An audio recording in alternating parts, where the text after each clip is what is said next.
Hello বন্ধুরা, চলে এসেছি আবার একটা নতুন রেসিপি নিয়ে। আজকে আমি বানাবো পালং পনির। তার জন্য আমার লাগবে পনির আর পালং শাক। এবার আমি একটি কড়াইয়ে 2 কাপ জল গরম করে নেব। এবার জলটা দিয়ে নিলাম, গরম হয়ে গেলে ওর মধ্যে দিয়ে দেবো পালং শাক আগের দিয়ে, যেটা আমি ধুয়ে পরিষ্কার করে রেখেছি। আর এর মধ্যে দিয়ে দেবো অল্প কিছু ধনেপাতা। আর এর মধ্যে আমরা কিন্তু কোনো হলুদ বা নুন কিছুই অ্যাড করব না। এখন ঢাকা দিয়ে এটাকে আমি 5 মিনিট মতো বয়েল হতে দেবো। 5 মিনিট হয়ে গেছে। এবার আমি একটু এটাকে নাড়িয়ে চাড়িয়ে নিচ্ছি। আর কিছুক্ষণ বয়েল করে নিয়ে এবার আমি এটাকে তুলে নেব একটা ছাঁকনিতে, জলটা যাতে ঝরে যায় ভালোভাবে। ছাঁকনিতে এটাকে তুলে নিয়ে জলটা ভালো করে ঝরিয়ে নিতে হবে। এই সব পালং শাকগুলোকে আমি তুলে নেব এই ছাঁকনিটাতে। তারপর আমি নেব একটা বাটিতে 2 কাপ জল, ঠান্ডা জল। তার মধ্যে কিছু আইস কিউবস দেবো, অ্যাড করব। করে তার মধ্যে যে বয়েল করা পালং শাকটা ছিল সেটা অ্যাড করে দেবো। করে দিয়ে ওটাকে রেখে দেবো কিছুক্ষণ। এবার একটা মশলার পেস্ট বানিয়ে নেবো, যার মধ্যে নেব 4 টেবিল স্পুন দই, 2 টিস্পুন জিরা পাউডার, 2 টিস্পুন ধনিয়া পাউডার, 2 টিস্পুন হলুদ, তার মধ্যে দেবো 2 টিস্পুন কাশ্মীরি মির্চ, তার মধ্যে দেবো 1 টিস্পুন গরম মশলা পাউডার। তারপরে ওটাকে ভালো করে মিক্স করে নেবো, একটা স্মুথ পেস্ট বানিয়ে নেবো, যাতে এটা ভালো করে ফেটিয়ে নিলে দইটা পুরোপুরি ভালো করে মিক্সড হয়ে যাবে। এর মধ্যে অল্প একটু স্বাদ অনুযায়ী নুন অ্যাড করে দেবো, আমি 1 টিস্পুন মতো অ্যাড করেছি। এবার আমি নিয়ে নেবো একটা টমেটো, একটা পেঁয়াজ, কিছু আদা, কিছু রসুন আর কিছু কাঁচা লঙ্কা। এবার আমি কড়াইয়ে অ্যাড করে দেবো 1 টেবিল স্পুন মতো ঘি। তার মধ্যে দিয়ে দেবো আমি 1 টিস্পুন মতো জিরে, গোটা জিরে। এবার আমি অ্যাড করে দেবো ওই সব চপ করা জিনিসগুলো, টমেটো, পেঁয়াজ, আদা, রসুন আর কাঁচা লঙ্কা। ওটাকে অ্যাড করে নিয়ে ভালো করে আমি একটু ফ্রাই করে নেবো, খুব বেশি না, কিছুক্ষণ আমি ওটাকে ফ্রাই করে নেবো। ফ্রাই করে এবার আমি এর মধ্যে অ্যাড করে দিচ্ছি এই গ্রিন চিলিটা, কাঁচা লঙ্কাটা ভালো করে অ্যাড করে নিয়ে এবার একটুখানি এটাকে নুন দিয়ে অল্প আর কিছুক্ষণ ফ্রাই করে নিতে হবে।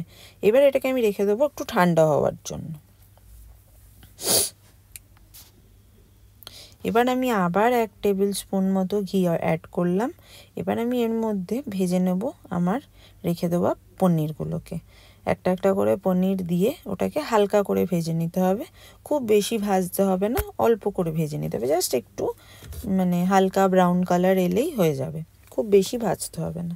আমি সব পনিরগুলো অ্যাড করে দিলাম। এবার এটাকে আমি একটু ভেজে নিয়ে কিছুক্ষণ হালকা একটু ভেজে নিয়ে রেখে দেবো তুলে। মোটামুটি আমার পনিরগুলো ভাজা হয়ে এসছে, দেখতেই পাচ্ছেন হালকা হালকা ব্রাউন ব্রাউন হয়ে গেছে। এবার আমি সব পনিরগুলো তুলে নেব। আমি একটা মিক্সির জার নিয়ে নিয়েছি, যার ভিতরে আমি সব ওই ভেজে রাখা টমেটো, পেঁয়াজ, আদা, রসুন আর কাঁচা লঙ্কা দিয়ে দিলাম, যেটাকে আগের ভেজে রেখে আমি ঠান্ডা করে নিয়েছি, পুরোপুরি ঠান্ডা করে নিতে হবে।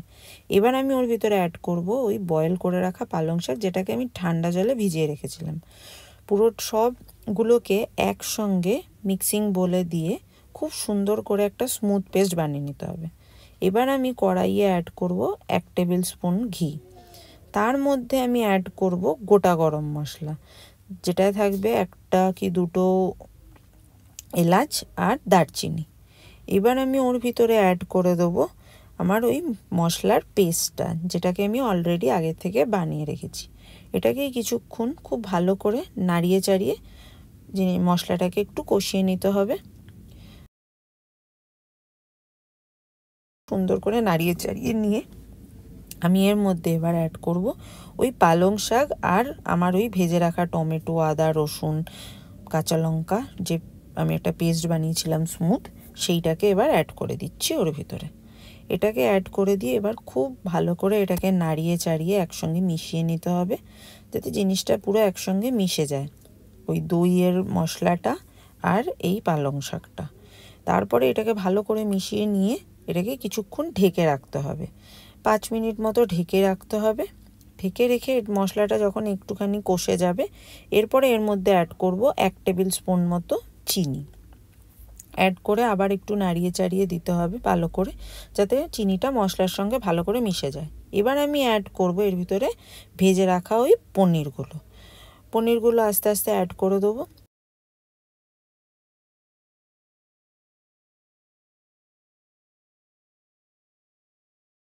নাড়িয়ে চাড়িয়ে পনিরগুলোর সঙ্গে মশলা আর পনিরগুলো একসঙ্গে মিশিয়ে নিতে হবে। এবার আমি অ্যাড করব 1 টিস্পুন মতো গরম মশলা পাউডার, দিয়ে আবার ভালো করে নাড়িয়ে চাড়িয়ে নেব।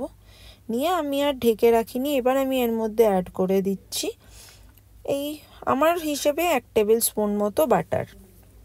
এবার আমি এর ভিতরে অ্যাড করব ফ্রেশ ক্রিম, দিয়ে আমি এটাকে কিছুক্ষণ রেখে দেবো। ব্যাস, আমাদের পালক পনির কিন্তু রেডি। এইবার এইটা সার্ভ করব আমরা গরম রুটি বা পরোটার সঙ্গে। আর এরকম ভালো ভালো রেসিপি যদি আপনারা পেতে চান, আর আমার চ্যানেলের ভিডিও যদি আপনাদের ভালো লাগে, বা আমার তৈরি করা রেসিপিগুলো যদি আপনাদের ভালো লাগে, তাহলে কিন্তু আমার চ্যানেলটা সাবস্ক্রাইব করতে ভুলবেন না। Thank you for watching.